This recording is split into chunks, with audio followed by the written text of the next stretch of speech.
Thank you. Thank you for tuning in. You're dishing tea with Big Meat, and I'm having a wonderful time already. Giving kudos to the Creator for a brand new day. It's another Wednesday. For those of you who are listening in through internet, I appreciate you so much. For those of you who are looking to come in, you can listen by phone. You can dial 347-205-9183. Once again, that's 347-205-9183. When you come in, if you want to chat, the chat room is open. Just click on the monitor that says chat now, and you can come right on in. Now, you know I'm one person, so I'm going to be flashing from screen to screen. You guys have a good time up in there, and I'll get in there when I can, and I'll acknowledge you and all of those different shenanigans. Okay, for those of you who don't know the format, this here is going to be cutting from the hip. I'm going to have a little fun. I have one of my good girlfriends on the phone with me this afternoon. We're going to have a really good time. We're going to get into a little bit of her business. And then as we move forward, we're going to discuss her celebrity and what it means to the community at large. I encourage you, if you have questions, again, the telephone number is 347-205-9183. Just press the number 1 on your call, on your telephone, and the hand will raise on my switchboard, and I will be able to get you in soon, okay? So we're going to get things moving right along. I have here, I call her the official. However, she hasn't been donned that title, but she is the most noted Patti LaBelle Impersonator. You've seen her on Geraldo. You've seen her on Sally Jesse Raphael. For those of you who travel, you've been to the La Caja Faux shows, and you've seen her in Atlantic City. You've seen her in Las Vegas. You've seen her in Florida, the Virgin Islands. You've seen her on cruise ships. She is just a force to be reckoned with, and Patti LaBelle herself says, just acknowledges her and thanks her for doing the work that she does. I want you to welcome to my show. This is the incomparable Miss April Summers. Hey, sister girl, dish your tea with me. How you doing? I'm fine, baby sister. How are you? This is such a honor. Thank you. I am everything, and everything is me. I titled this show, today I call it, When You Talk About Love, Say My Name. So Original.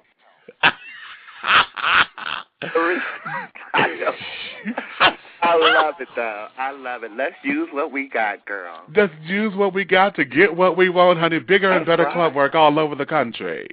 The bigger and better club work all over the country. All over the country. Okay.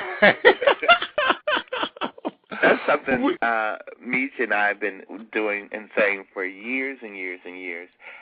When we used to travel a lot together and do shows in places like, I think it was like Fort Wayne. We were Fort Wayne, Indiana, over in Canada, and Toledo, Ohio. Girl.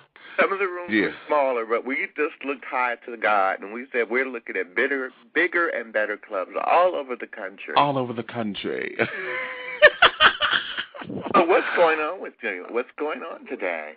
Well, everything that's going on today, darling, I want to make sure that we highlight you and talk about the industry of the whole industry of gender illusion, and also how your impact has what your impact has made on the community itself. So let's start with the basics. Okay. How long have you been in the business of being in the business of gender illusions, the politically correct term?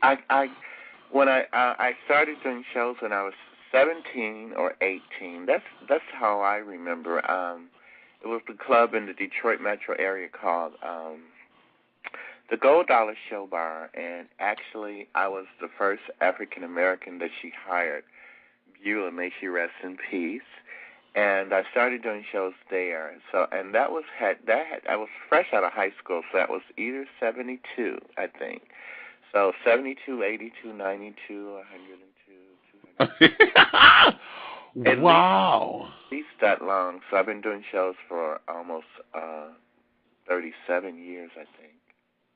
37 years. Wow, maybe sister. More. I haven't even added it up as of late.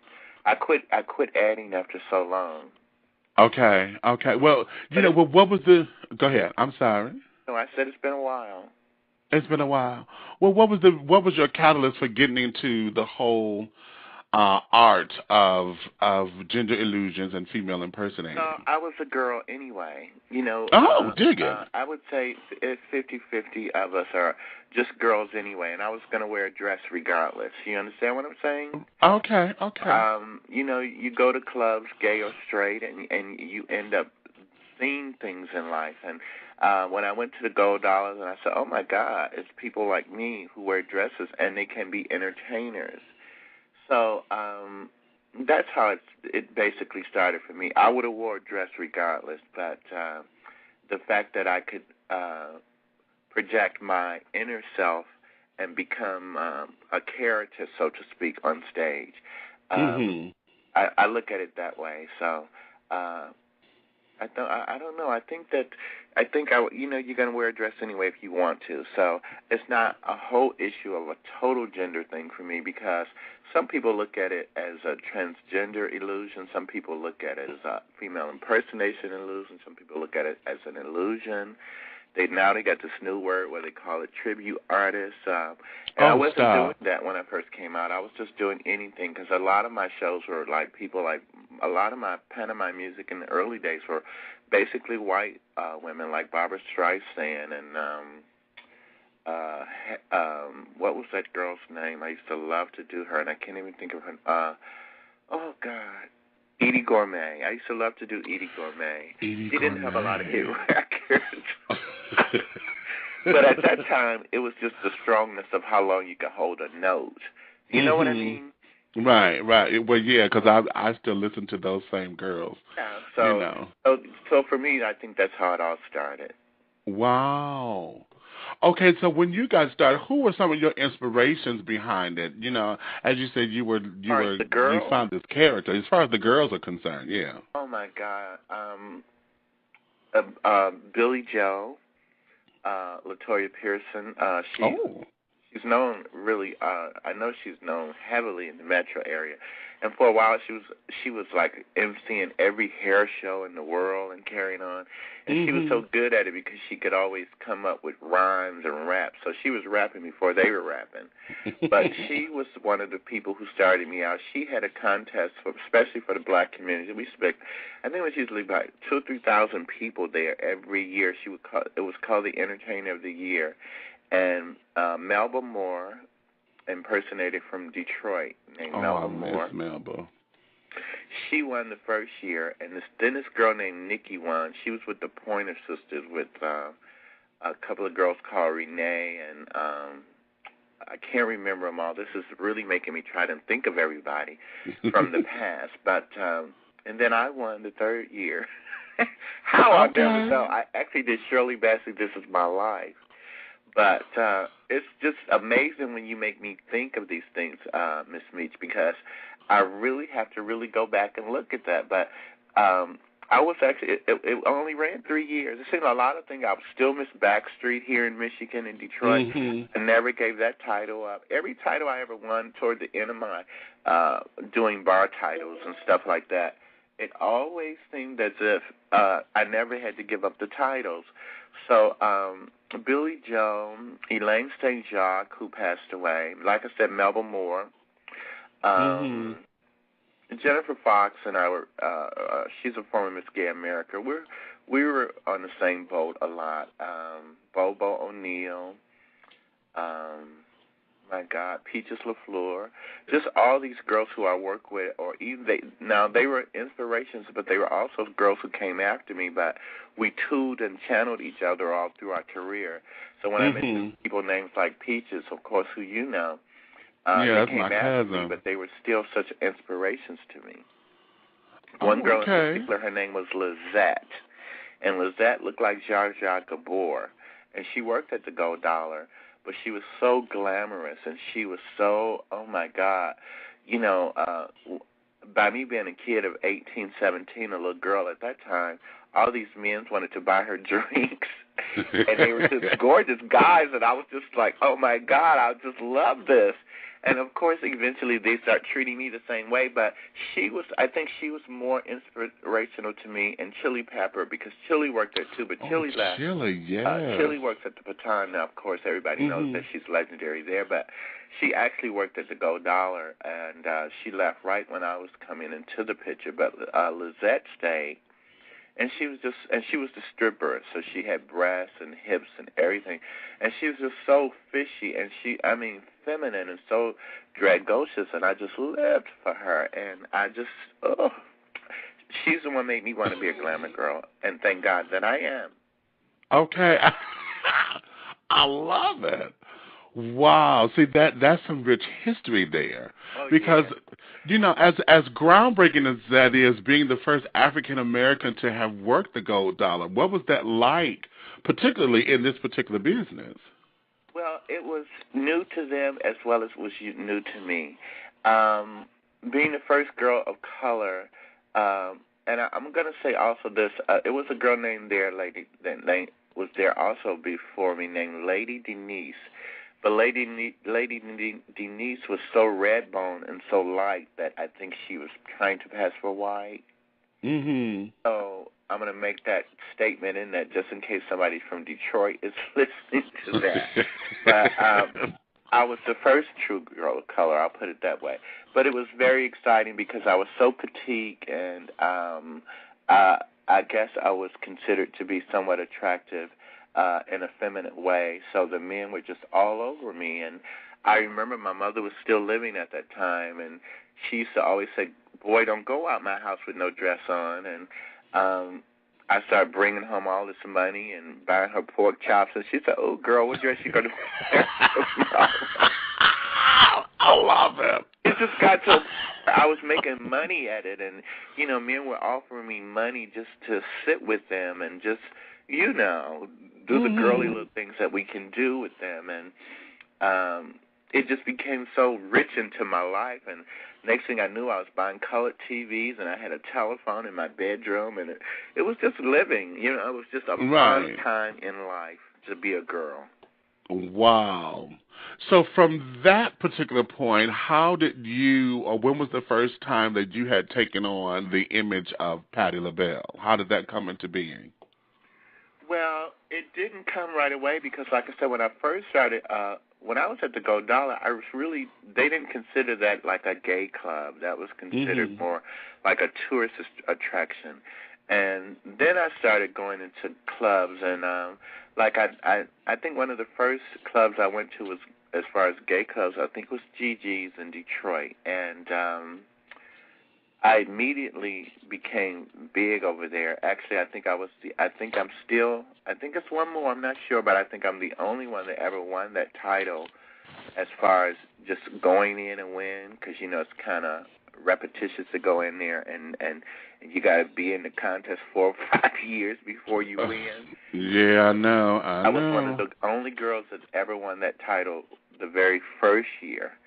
And so, I just started hanging out like that, and then I think LaBelle came out with Lady Marmalade, and groups started forming, and everybody said, "Oh, girl, you favorite Patti," and I wanted to be Diana Ross, but everybody said, "You favorite Patti," and I said, "Okay." So I just started doing research on her and that group, and realized that I loved her voice. And I loved all the albums that they had. That's what we called them back then. So I loved the LPs. And next thing I knew, I really got into the image of trying to project my image of featuring my face a little bit more, if not more so, of hers. So I think it all started back then. And I think a girl named Betty Clark and... Miss Girl, Betty Clark, you giving me names, child. Well, you ask, and so Betty Clark and Terrell, and we did LaBelle at a place called it was an after-hours club in Detroit. It was the first one. I think it was called the Escape or something like that, and they were open like to 5 or 6 in the morning, which back then was such a big thing. And I think we went on at 3 o'clock in the morning, and we all had on silver lame. And I think that's really when I woke up and really wanted to start impersonating Patti LaBelle. Mm-hmm. And then, during that same era, the whole world of lookalikes became a really big thing in all over the country. Mm-hmm. And particularly in Detroit, we had it wasn't Detroit, it was in Sterling Heights, Michigan, a nightclub called the Premier Center, Mm-hmm. which featured Bob Hope, Liberace, Patti LaBelle, Gladys Knight, just all the big names of that era in nightclub cabaret type form, even though it was a 1,500-seat theater. And we got a show in there called Mirage, and I impersonated Patti LaBelle, Aretha Franklin, Shirley Bassey, but they changed my Shirley Bassey to Jennifer Holliday because, and I'm telling you, it was such a big hit back then. Mm-hmm. Mm-hmm. And so we changed it to that. But, of course, Patti, well, actually, Jennifer, because I was throwing the chair out damn near off the stage. So that was a big hit. But, of course, the Patti LaBelle was just on the money. And I think I did New Attitude and Stir It Up. It was a really strong 12 or 14 minutes that I had to stay on stage. Oh. Can't do that anymore, but at that time I had to dance and just do, crazy Patti moves for that whole 12 minutes. And Mm-hmm. I went to some of my archives and I looked at the premiere video, and I couldn't believe all that fast moving I was doing. I was like, oh, my God. Girl, you just had so much energy, but I think when we're young like that, we have so much energy, and we don't realize we're doing all this and that at that time. But this lady kept coming to the show, and she said, oh, my God, you should be in Las Vegas. You should be here, and you should be there. And, and I said, okay. And I believed her, and I believed in myself more than I believed in her. I felt like I had the kind of talent. If it was such thing as a lookalike show, I felt like I probably should have been in the strongest one. And the next thing I knew, I got a ticket to Las Vegas to audition for Navarre Alleman's An Evening at La Cage at the Riviera. And I went in to audition, and he wanted me to do Pearl Bailey, Hello Dolly, and Aretha Franklin. And I said, honey, I'm Patti LaBelle. He didn't even know who Patti LaBelle was. Wow. And he didn't. If it wasn't for the cast members of that show at that time, because they all knew who Patti LaBelle was. And they said, oh, please let her do it. Please let her do it. And I did Over the Rainbow, and I got a standing ovation. And when I got it, he said, oh, my God. He says, is there anybody else like you in Detroit? And I said, no. So he gave me $500, and I got back on the airplane the next morning. And when I got home, he was on my answering machine, because you had answering machines at that time. Right. And he asked me, can I move back right away? He said, can you move to Vegas right away? And I had to do some negotiating because I was already in the show called Mirage, like I said, here. And it made me feel just like the biggest star. These people were like trying to buy contracts from me. And I just felt like a football player. I felt like, oh, my God, Sabrina Williams or somebody. All these contracts were coming everywhere. And I was like, oh, what am I going to do? But and I forgot to tell you, at that time I was also had a day career because I was working at a hospital. Oh, wow. I just let it all go, and I moved to Vegas, and I've been on the road ever since. My life has been 80% Patti LaBelle and 20% April Summers ever since. Wow. Now, see, that leads into my question. Now, have you ever lost April in Patti? Or no. have you been good at separating the two? I really have, because I'm just a humble person, and going into respect that at that time, not knowing her personally, I felt like she was a humble person, and I was raised to be humble anyway, and to be caring and conscious of others. So I always knew who I was. And I always know who I am today. Okay, so that leads to the television, because we know that, you got down to Vegas, and then came your first television feature when you were on the Geraldo show. Yes. How did that come about? Yes. Now, what you said, how did that come about? Mm-hmm. Well, I had worked in Vegas, and the producer of the show also owned the show in Atlantic City, which was called, and even at La Cage too, of course, but it was at Bally's, in Atlantic City. And you would think that the best show was in Vegas. The glitz and the lights are in Vegas, but the best illusion show was actually in Atlantic City. When I went there, he kept telling me he wanted to transfer me to that show. And, you know, you're still a kid and you're excited, so I didn't want to leave Las Vegas. I really didn't. I wanted to stay with the lights. But he convinced me in money terms to Atlantic City. And so I did, and once I got there and I saw all these illusions, I was like, oh, my God, yeah, I should be here. So I think I was there at least 4 months, and the next thing I knew, we were ready. They were talking about a talk show, and it was Geraldo. And so that show came to pass because of my being in Atlantic City. We actually taped that talk show in Philadelphia, Patti's home city. So I was really excited, thinking, you know, something exciting was going to happen. And I'll never forget Elgin Kenna, who does Cher, and myself. We were sitting in the dressing room, and she said, April, I hope Cher calls me and put me on her show. And I said, well, girl, I hope Patti just comes and calls me and put me on her show. Well, the first person got her wish, but I didn't get mine. But actually, Patti's sister, Jackie, had seen it, and Jackie came to my show. And she came to the dressing room, and she says, April, my sister will love you. My sister will just love you. And I said, well, who's your sister? Because she wasn't giving me an image of a celebrity sister. And that's not to say she didn't look good. It was just to say I didn't know who she was. But thank God, like I said earlier, I'm a humble person. I'm kind to everyone. So the next thing she said, I'm Patti LaBelle's sister. And I said, oh, my God. And I could just look at her eyes and really see that she was. And the next thing I knew, Patti was at the Tropicana about a month later, and they asked me to come, and they had a special table for me, and they had a real big bottle of champagne with all the flowers and everything at the table, and I just felt so good. And I wore some of my big Patti hair, and I hadn't met her I met her that night, but I didn't meet her yet. But she personally invited me, and so when she saw me in the audience, she said, oh, girl, you are wearing that hair. And everybody looked at me, and I just looked like, oh, my God, you know. And then when I went to meet her, I met her that same night, and I turned the corner to go in her dressing room, and my knees got weak. They really did. Of course your knees going to get weak. You never met this person, and you've been impersonating her. You know what I'm saying? Right.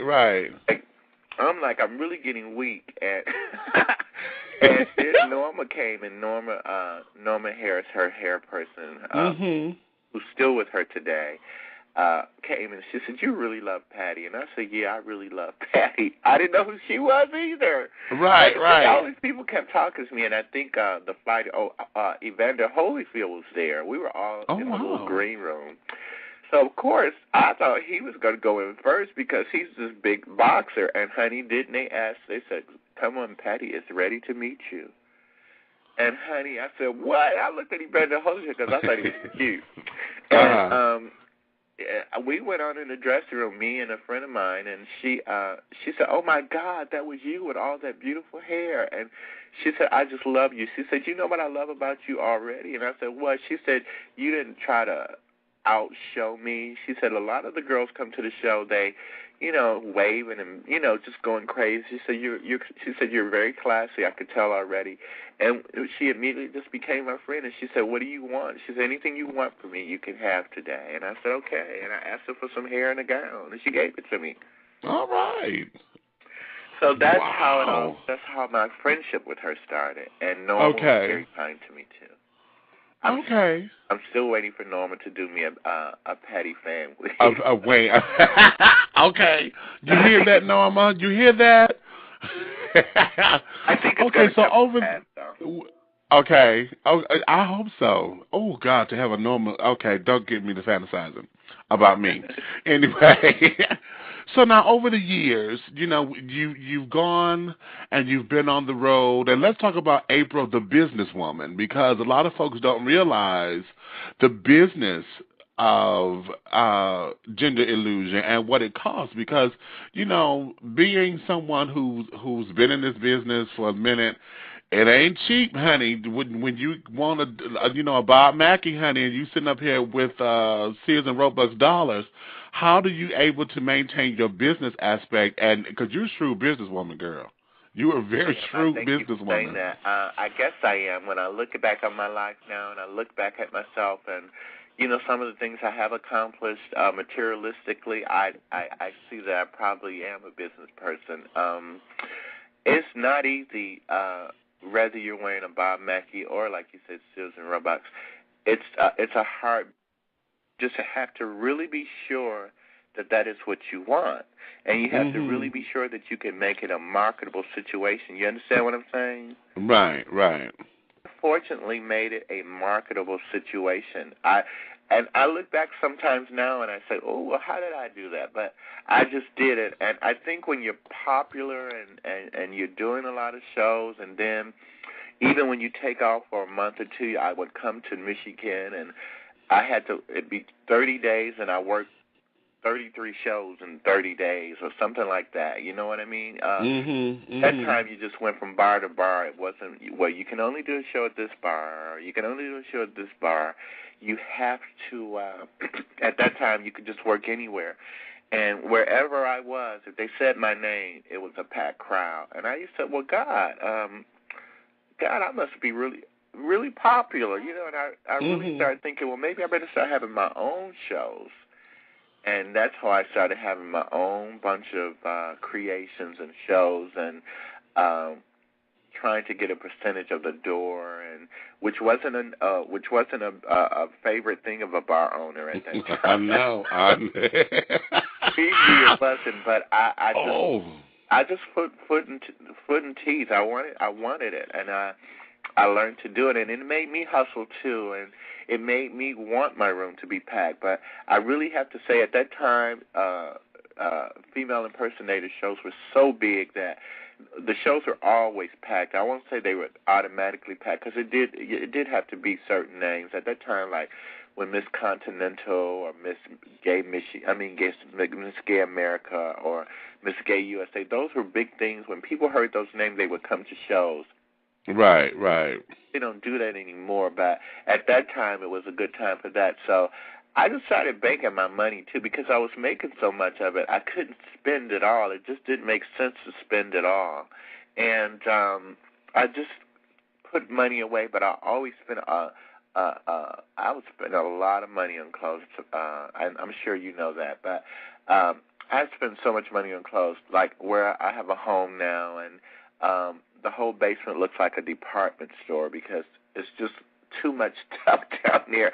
And when I go in there to wash clothes, I look at it and I say, oh, my God, you got a lot of clothes and wigs and just everything. Everything a girl should have, I have. And now that I'm getting older, in negotiations with my mind of should I sell some of it, But you never want to get rid of your history and your clothes. But a lot of those beautiful, beautiful gowns and hair pieces and fur pieces I'll probably never use again. But I don't want to be selfish and not get rid of it. So eventually I probably will. So we'll see. What do you think? Hello?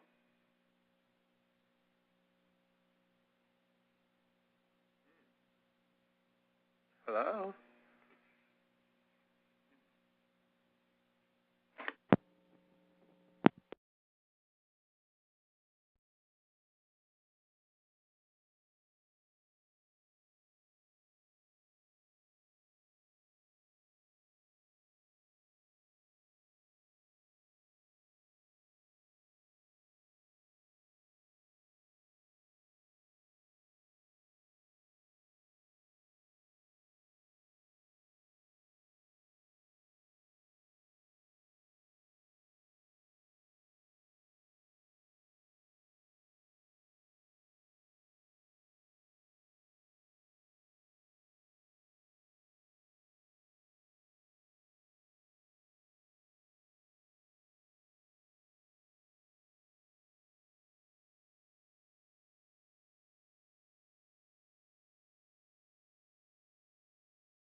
Okay.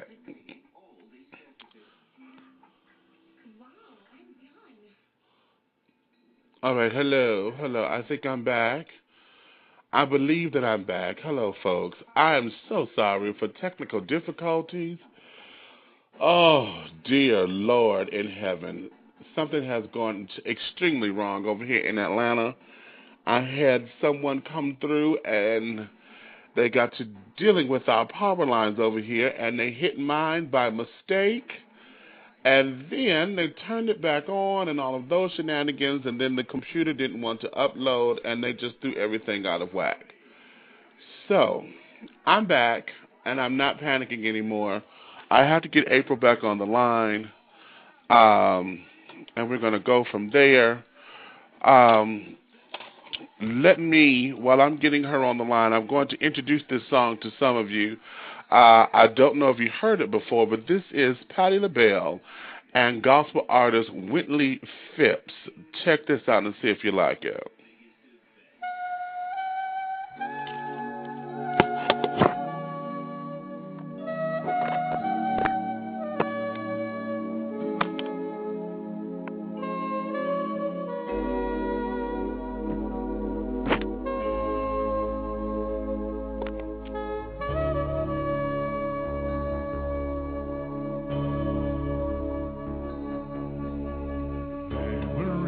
Light up the sky of days when life for me meant holding on,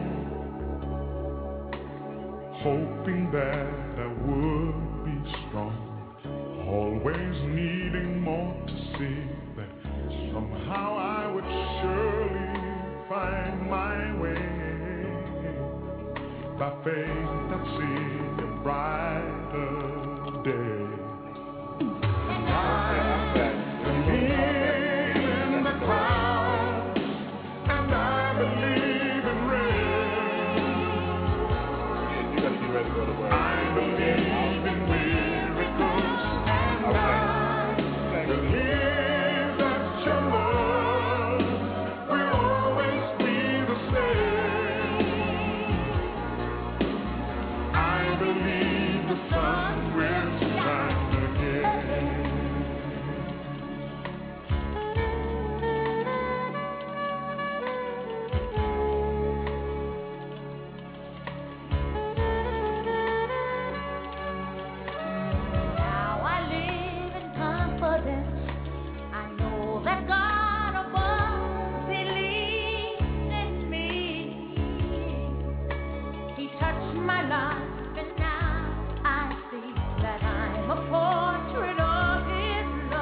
All right, ladies and gentlemen, that was Patti LaBelle and Whitley Phipps with The Sun Will Shine Again.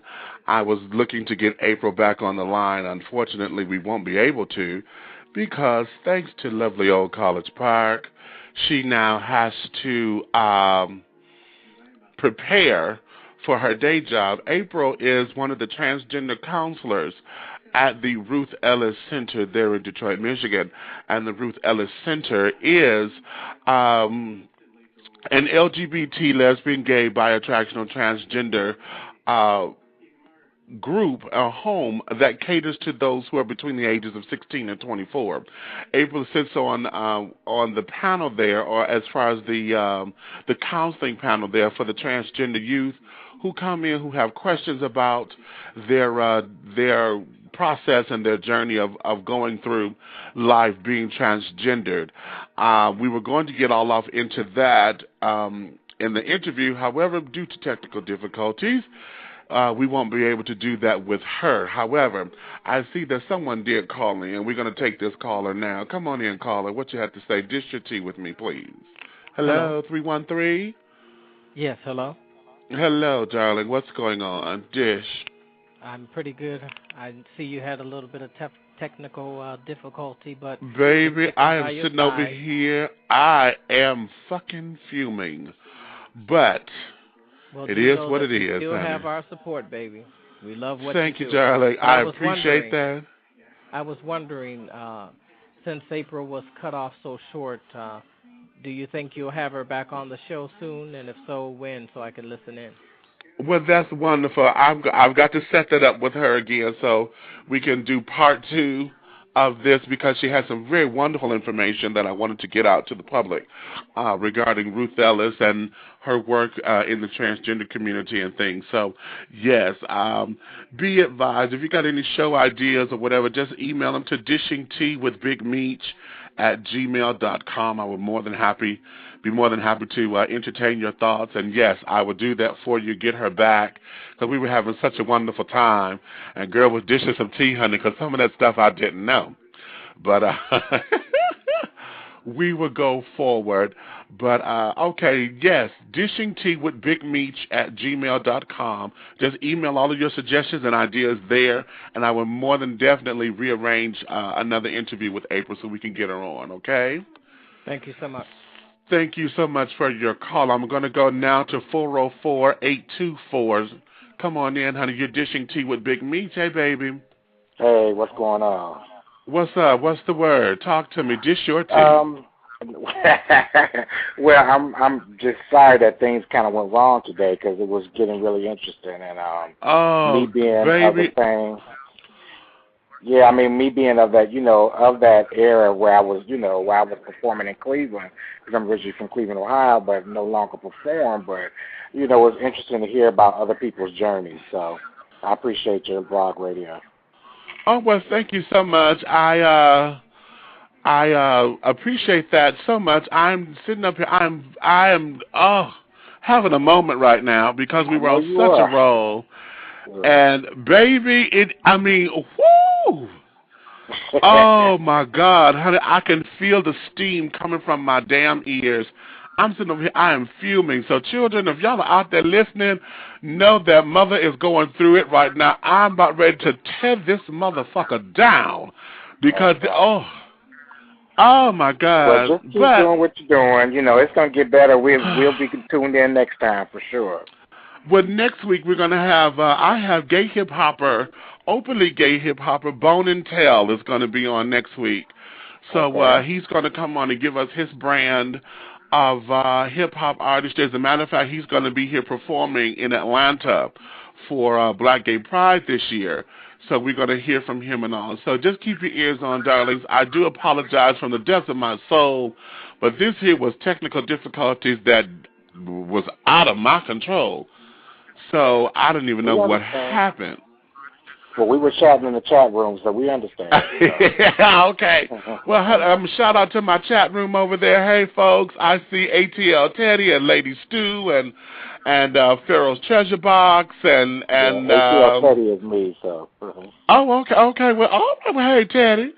So we're gonna And I also have a guest 1377. I see you're tuned in too. So thank you all for tuning in and all of that. I am going over here. I am now down to the last 60 seconds of the show. I don't believe this, honey. But I guess we have to all be willing and waiting to, take it as it comes. Oh, Lord. But just remember, if you have any questions, comments, or concerns, please email them to dishingteawithbigmeech@gmail.com. That's dishingtea, tea is spelled like the drinking tea, T-E-A. dishingteawithbigmeech@gmail.com. Tell all of your friends if you like the show. Tell your enemies if you didn't. You can log in anytime. I'm here live Wednesdays from 1 to 2 Eastern Standard Time. And we can always sit down here and party. Again, I thank you all for coming out and being a part of this. We're going to just keep it up and running and keep moving. Join me next week. We have Bone and Tail coming on. Yes, if you want more information about the Ruth Ellis Center, please go to RuthEllisCenter.com. They have a website, or you can Google it, the Ruth Ellis Center, for more information in the Detroit area on our gay and lesbian, bi-attractional, transgender youth. Also, I look forward to talking with you next week. So here we are down to the last 5 seconds of the show. I thank you so much, and I apologize. I'll talk to you next week. Thank you, darlings. Bye-bye.